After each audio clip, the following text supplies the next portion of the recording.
Hey guys, welcome back to the Advent of Cyber for day 13. My name is Bohan. In today's challenge, we're going to learn how to use Wireshark to analyze the PCAP capture. And let's just jump right into the challenge. I'm going to give you a quick intro for the Wireshark. So Wireshark is a tool that you can use to analyze the network traffic. And in today's challenge, we're going to learn about the fundamentals of traffic analysis, the essential Wireshark features, and that used in case investigation, and we also will learn how to assess the patterns and identify anomalies on the network. Learn how to use additional tools to identify malicious addresses and conduct further analysis. So essentially, Wireshark is used for analyzing malicious traffic or the network traffic at the packet level, and you wouldn't need to know it if you work in the as a SOC analyst or as a security analyst, because it is very useful tool that you can use it to detect malicious traffic in your environment. And we have some really great information that's presented by Tryhackme here, and I'm just going to let you guys to read all this great information here yourself, and I'm going to just jump right into the challenge itself. And I'm going to open my Wireshark, and I'm going to load this PCAP file here. So once we opened the PCAP, once we opened the Wireshark, we can see the packets is nicely laid out in a sequence. So, and we can see the timestamp, source IP, destination IP, and its associated protocol. And let's just see the questions in this challenge. I'm going to scroll all the way down and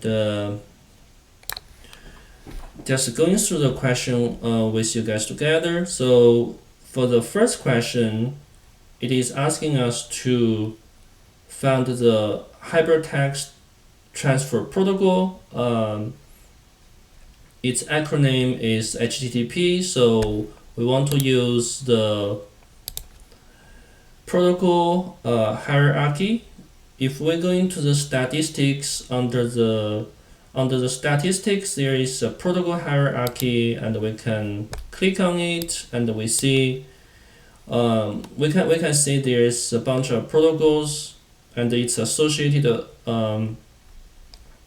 like a subtype protocol was being laid out for us.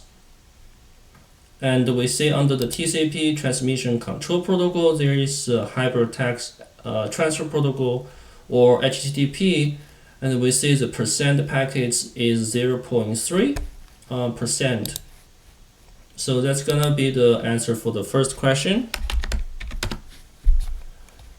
And if we go into the next question, we need to see what kind of port number has received more than 1,000 packets.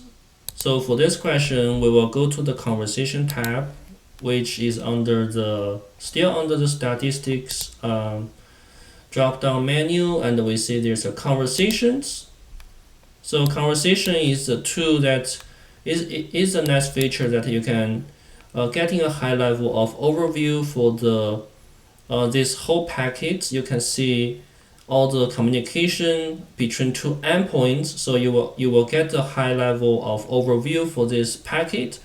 It will really helpful when you just starting to analyze a packet. So it is asking us to identify the port number that received more than 1,000 packets. So we go into the TCP, and we see TCP tab, and we can see there is 3389 and received received the 1125 packet, which is RDP. If you are not familiar with 3389, so the answer for this one is 3389. And for the next question, I just mentioned that the 3389 is RDP. If you're not familiar with this port, 3 is RDP. And for the next question, it is asking us to searching for the DNS packets and figure out the domain names that the DNS queries resolved to. So we're going to just search for the DNS by filter it out. It should be lowercase.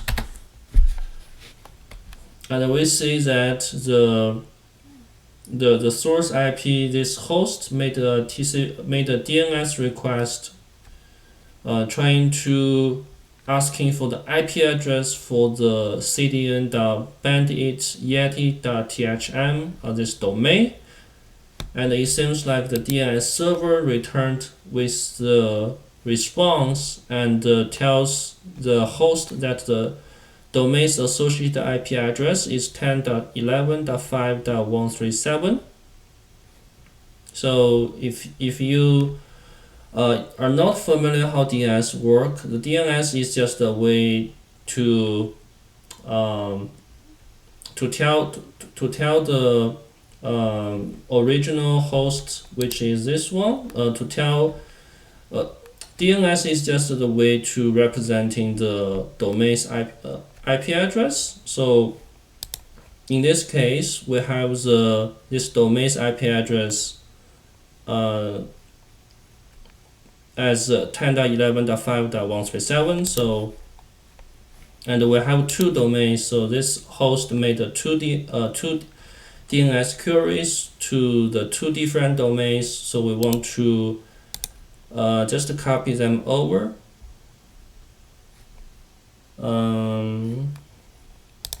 So if you just follow the UDP stream, you can copy it from here.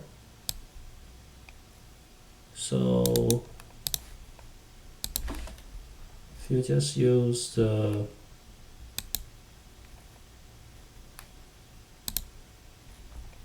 clipboard and format it,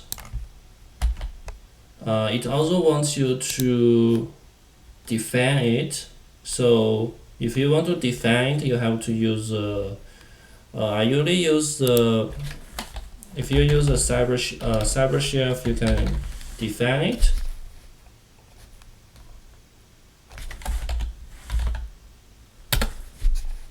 Just use the CyberChef define.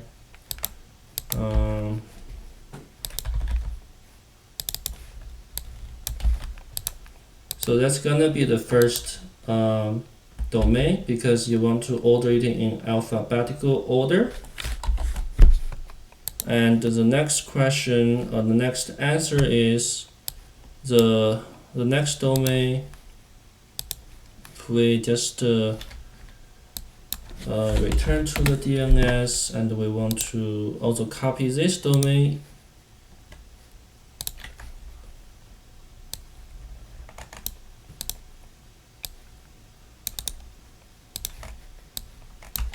So it's the best festival company.thm, and you want to define it as well.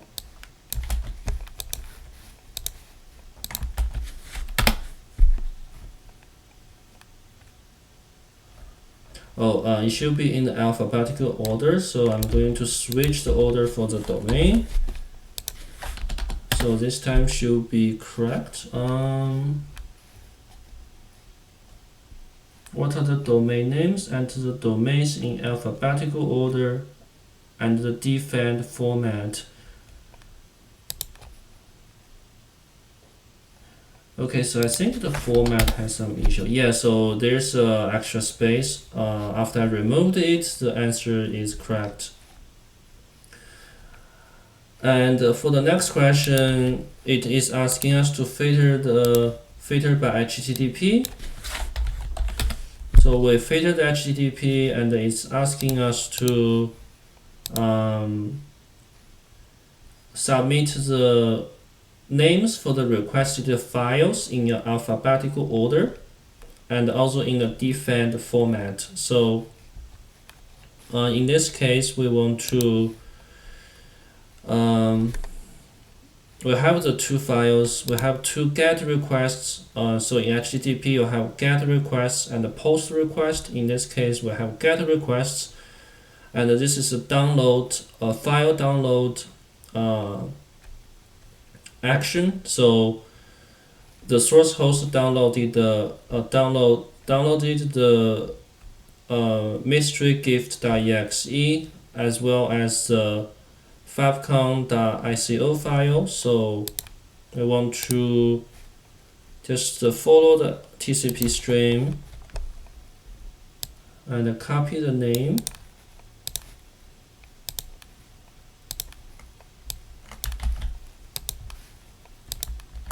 Going to copy it, and we are going to navigate to the second TCP stream, so we can copy the name for the second favcon.ico.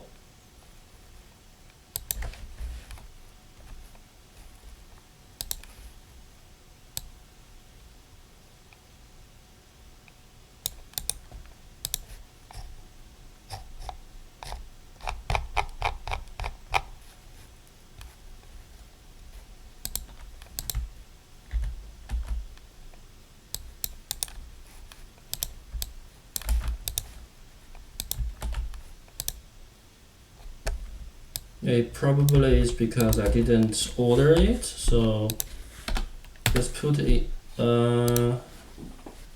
requested files favcon.ico.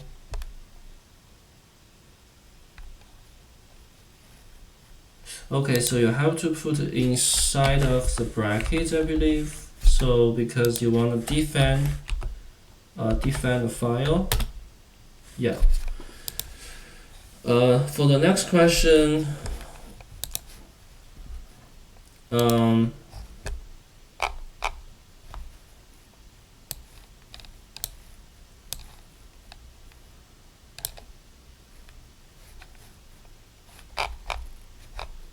also worth to mention that we see this is Falcon file. It definitely worth us to investigate more because the content here is kind of suspicious. If you look at the pattern, it could be something being encoded, and we see that there is a server with a user agent, simple HTTP, Python 3.8.5. So it seems like the user spawned a web server. It definitely worth us to investigate more for the content of this file, but let's just focus on the question itself. Next question is, which IP address downloaded the executable file? For that one, we can going back to the HTTP, and we see that the 10.11.5.137 is the IP address that's being used to host the file. So and the source IP. Okay, so in here is asking us for the source IP address, so we can actually just copy it from here. Copy the value,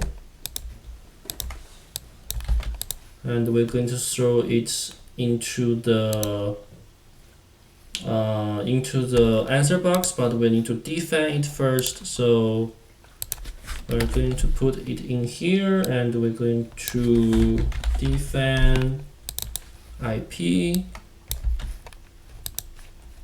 Okay.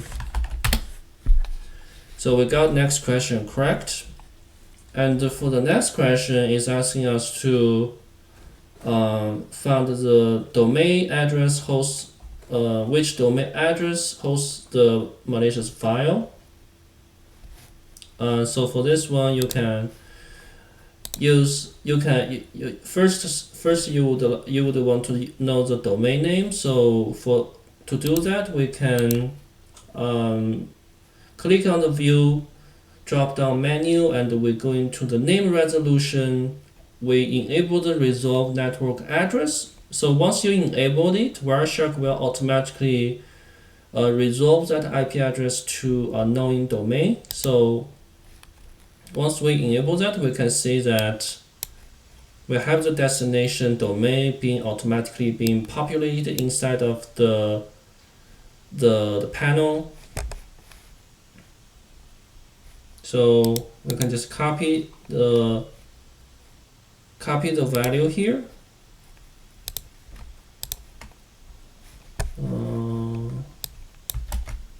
Sorry. So if we just copy the value here,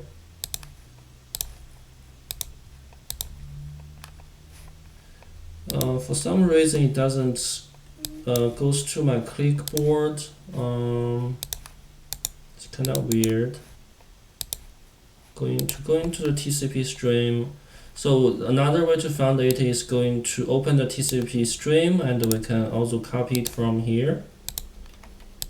So this way it does allow me to copy to the clipboard. I want to define it. So it's basically the same domain name as we found in the previous step.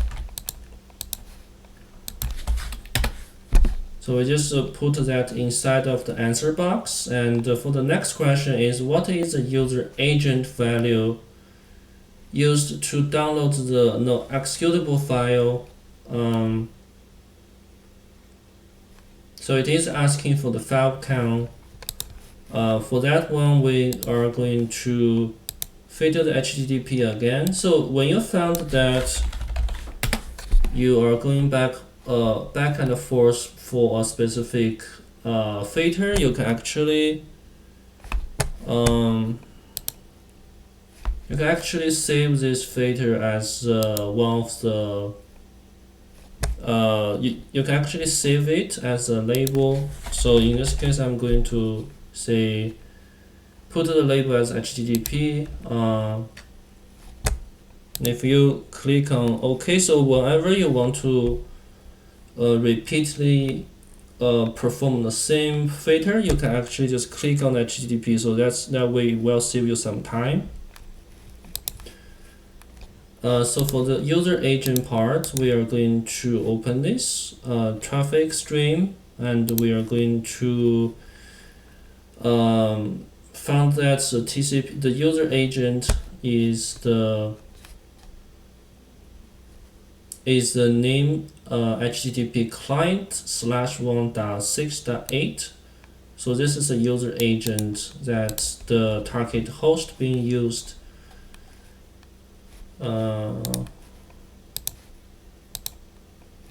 Sorry, so this is a client host that used this user agent to download the executable. So it is a name HTTP client /1.6.8. And the next question, we need to gather the SHA-256 hash value of the executable file. For that, we would need to export the HTTP object. So all the files in the HTTP traffic can be exported to your local host, so you can perform further analysis on those files. If you have a piece of malware, you can export it to your local host, and you can perform further static or dynamic analysis on the file. So in this case, we're going to use file drop-down menu, and we're going to export objects. So there are several different protocols you can export the objects. In this case, we're going to select HTTP, and we're going to save all. I'm just going to save it on my desktop. I'm going to create a new folder as evidence. And I'm going to just open it. So once I open it, I believe I already saved it inside of the folder. So I have the Falcon file here. We also have the mystery gift.exe file here. Together it's SHA-256 hash. We would need to use the command line, and we are going to use SHA-256 sum, which is a command line utility that you can calculate the SHA-256 hash in the Linux machine. So crap. So I just accidentally clicked on it, but going to calculate its hash, and once I copy the hash, I'm going to put the hash into my answer box. So we have the hash here. Next step, we would need to use the hash to perform some OSINT. So one of the way to do it is to put the hash into the VirusTotal. So I already have searched it before, but VirusTotal returned this file as malicious. There's a 20 vendors flagged it as a malicious file, and the latest day that this file is being submitted is 9 days ago. So for finding the IP addresses, we need to go into the relations tab, and we see there's 3 different public IP addresses that we would need to use it to put inside of our answer box. So I'm just going to copy this IP address, and in the numerical order,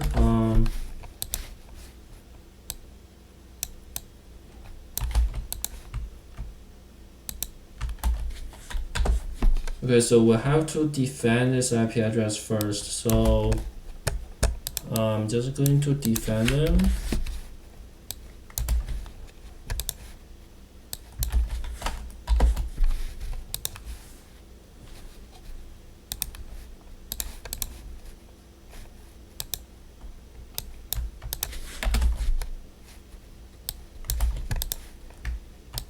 Just bear with me for a moment as I'm trying to define these IP addresses.